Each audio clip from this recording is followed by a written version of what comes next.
Como o nosso cérebro aprende? Como funciona o cérebro humano? O cérebro recebe informações dos olhos, ouvidos, nariz e de outros órgãos dos sentidos. Ela processa informações e gera pensamentos e ideias, além de enviar mensagens para o corpo. Por exemplo, ele diz aos músculos como se mover para que possamos caminhar, falar e fazer coisas que queremos que o corpo faça. O cérebro também controla muitas coisas que o corpo faz sem pensarmos sobre isso. Por exemplo, o cérebro ajusta automaticamente a respiração, a frequência cardíaca e a pressão arterial. Precisamos do cérebro para conseguirmos nos mover, falar, degustar, cheirar, ouvir e ver. O cérebro precisa de uma grande quantidade de sangue e oxigênio para funcionar. A cada momento, cerca de 20% do sangue bombeado pelo coração vai para o nosso cérebro. Se o fluxo de sangue para o cérebro for interrompido por mais de 10 segundos, a pessoa desmaia. O cérebro está alojado dentro do crânio, rodeado por líquido que protege e o sustenta. O líquido é chamado de líquido cefalorraquidiano. Ele é mantido ao redor do cérebro, no interior de 3 camadas de membrana chamadas meninges. Telecéfalo, a parte superior principal do cérebro que é dividida em partes chamadas lobos. Esses lobos controlam o pensamento, movimento, fala, memória, emoções e todos os sentidos.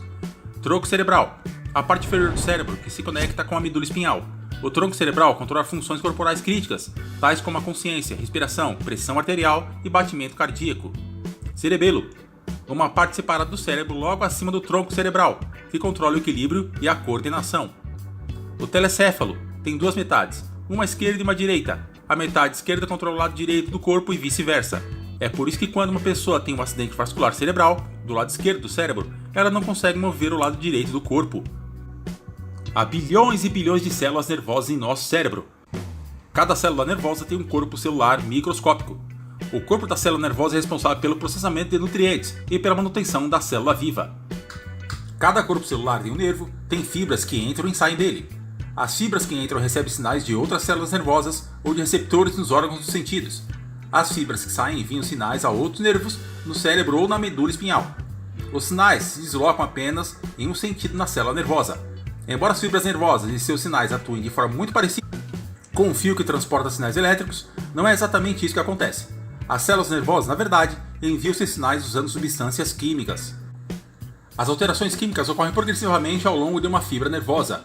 Quando as alterações químicas chegam à extremidade da fibra nervosa, elas liberam outras substâncias químicas, chamadas neurotransmissores.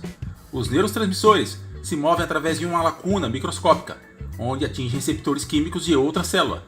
Os neurotransmissores desencadeiam a alteração química nessa outra célula. Se essa célula for uma célula nervosa, as alterações químicas progressivas continuam descendo pelas fibras daquela célula, para que o sinal seja transmitido. Uma célula nervosa envia apenas um tipo de sinal que não consegue transportar uma grande quantidade de informações. No entanto, quando bilhões de células nervosas estão interligadas, como ocorre no cérebro, elas formam um processador de informações muito mais poderoso. Depois que as células nervosas do cérebro morrem, elas não conseguem voltar a crescer. No entanto, às vezes, outras células cerebrais próximas conseguem aprender a assumir as funções das células cerebrais mortas.